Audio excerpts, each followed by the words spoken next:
കന്യാകുമാരി മുട്ടത്ത് മത്സ്യബന്ധന ബോട്ട് മറിഞ്ഞ അപകടം 20 മത്സ്യത്തൊഴിലാളികളായിരുന്നു ബോട്ടിലുണ്ടായിരുന്നത്. മത്സ്യത്തൊഴിലാളികളെ രക്ഷപ്പെടുന്ന ദൃശ്യങ്ങൾ 24-ന് കിട്ടി.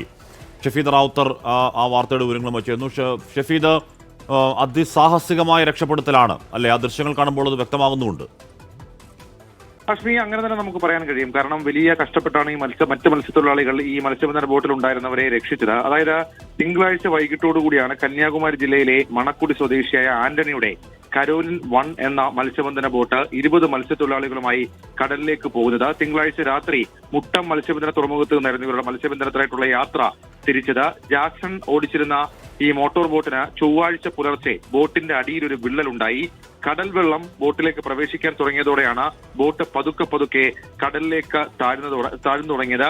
ഈ ചൊവ്വാഴ്ച പുലർച്ചയോടുകൂടി പൂർണ്ണ അർത്ഥത്തിൽ ഈ വെള്ളം കയറുകയും അത് വലിയ പരിഭ്രാന്തി ഉണ്ടാക്കുകയും ചെയ്തു. തുടർന്നാണ് തൊട്ട് സമീപത്തെ റേഡിയസിലുള്ള മത്സ്യബന്ധന ബോട്ടുകൾക്ക് ഈ വിവരം കൈമാറുന്നത്. അങ്ങനെയാണ് നമുക്കിപ്പോൾ ദൃശ്യങ്ങളിൽ കാണാൻ സാധിക്കുന്നത് പോലെ മറ്റു മത്സ്യബന്ധന ബോട്ടുകൾ ഈ ബോട്ടിന്റെ പരിസരത്തേക്ക് എത്തി കയറും വടവും വലയുടെ തുണ്ടുമടക്കമുള്ള കാര്യങ്ങൾ എറിഞ്ഞുകൊടുത്ത 20 മത്സ്യത്തൊഴിലാളികളെയും രക്ഷപ്പെടുത്തിയത്. അതേസമയം ഈ മത്സ്യബന്ധന ബോട്ട് പൂർണ്ണമായും കടലിൽ മുങ്ങിപ്പോയിട്ടുണ്ട്. രക്ഷപ്പെട്ട മത്സ്യത്തൊഴിലാളികളെ ഇന്ന് രാവിലെ മുട്ടം തുറമുഖത്ത് തിരിച്ചെത്തിക്കുകയും ചെയ്തു. ഏതായാലും ആ രക്ഷാപ്രവർത്തനത്തിന്റെ വലിയ ആശ്വാസകരമായ ആ സംഭവത്തിന്റെ ദൃശ്യങ്ങൾ ഇപ്പോൾ പുറത്തു വരുന്നുണ്ട്. ആ ദൃശ്യങ്ങൾ നമുക്ക് കാണാൻ സാധിക്കും. ഈ മുങ്ങിക്കൊണ്ടിരുന്ന ബോട്ടിന്റെ മുകളിലേക്കൊക്കെ ഇങ്ങനെ പിടിച്ചു നിൽക്കുന്ന മത്സ്യത്തൊഴിലാളികളെ കാണാൻ സാധിക്കും. അവർക്കരികിലേക്ക് ഈ വടമൊക്കെ എറിഞ്ഞുകൊടുത്ത് ഈ സുരക്ഷിതമായ ബോട്ടുകളിലേക്ക് മാറ്റുന്ന സഹപ്രവർത്തകരായിട്ടുള്ള മറ്റു മത്സ്യത്തൊഴിലാളികളെയും നമുക്ക് ആ ദൃശ്യങ്ങളിൽ കാണാൻ സാധിക്കും. അതായത് പോസിറ്റീവായ ഒരു വിഷ്വലായി ഒരു സംഭവമായി ഇത് മാറുന്നു. ഈ ബോട്ട് ഈ രീതിയിൽ മുങ്ങാനുള്ള കാരണം എന്താണ് ഷഫീദ്? അത് ഏതാണ്ട് ഓൾമോസ്റ്റ് മുങ്ങിയോ? അത് രക്ഷാദൗത്യത്തിന് ശേഷം ഈ ബോട്ട് പൂർണ്ണമായും മുങ്ങുന്നൊരു അവസ്ഥ ഉണ്ടെന്ന് തോന്നുന്നു.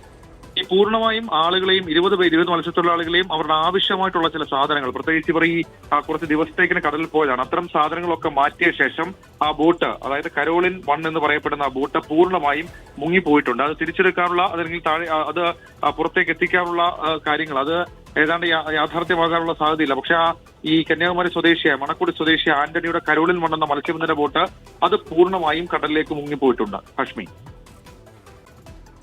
അതിസാഹസികമായ രക്ഷാപ്രവർത്തനത്തിന്റെ ദൃശ്യങ്ങളാണ് പ്രേക്ഷകർ കാണുന്നത്. ഷഫീദ്, ഇത് കടലിൽ നിന്ന് കുറച്ച് അകത്തേക്ക് മാറി ഉൾക്കടലിലാണെന്ന് തോന്നുന്നു അല്ലേ? തീർച്ചയായിട്ടും. അതായത് അവർ തിങ്കളാഴ്ച വൈകിട്ട് രാത്രിയോടുകൂടിയാണ് മുട്ടം തുറമുഖത്ത് നിന്ന് യാത്ര തിരിച്ചത്. സാധാരണഗതിയിൽ 350 കിലോമീറ്ററിന് അപ്പുറത്തേക്കൊക്കെ കടലിലേക്ക് ഈ ഒരു രാത്രിയുള്ള സമയം കൊണ്ട് ഇവർ സഞ്ചരിച്ചെത്താറുണ്ട്. അപ്പോൾ ആ രീതിയിലേക്കാണ് തൊട്ടടുത്ത ദിവസം, അതായത് ഇന്നലെ പുലർച്ചയോടുകൂടിയാണ് ഇത് വെള്ളം ഏതാണ്ട് അപകടകരമായ അവസ്ഥയിലേക്ക് കയറി തുടങ്ങുന്നത്.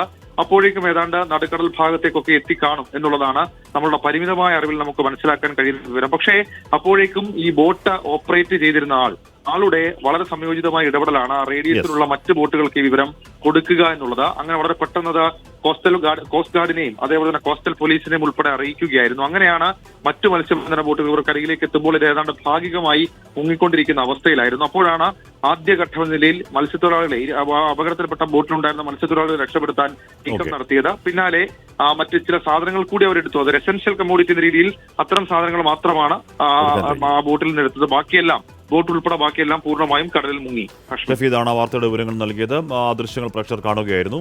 അസാധാരണമായ രക്ഷാദൗത്യത്തിന്റെ ദൃശ്യങ്ങളാണ് ആ ദൃശ്യങ്ങൾ.